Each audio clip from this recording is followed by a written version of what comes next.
Yeah, I think they're really good. They drive the conversation and make sure that the arguments aren't narrow, and everybody who is involved in politics is at least considering something outside of their worldview. Well, variety's key, I think, but it does seem a little irrelevant, these parties that literally stand no chance of getting any MPs, getting any votes. It just seems a little bit pointless, but as I say, variety is important, especially in politics where it's all about opinion, so it's probably healthy, but it does beg the question whether it's slightly relevant, I would say.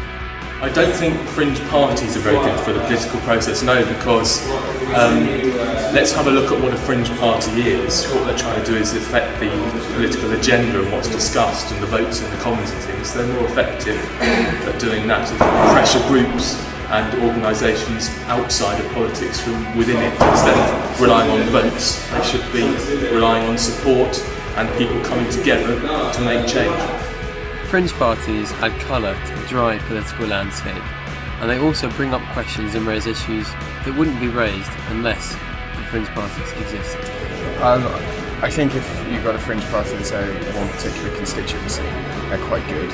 They focus on, say, local issues and they really help with, say, sort of fabric of democracy. But with sort of fringe parties at a national level, I think they can be quite dangerous because they are very much sort of single issue parties and they can drive, I think, people towards one particular viewpoint without actually examining the whole of anything else. Like I said, Russell Brand at a national level was quite a danger. His single issue politics really was something that drove people towards UKIP rather than, say, examining the wider debate. I think fringe parties can be a force for good in politics, especially if they bring up an issue that has been neglected by the mainstream parties.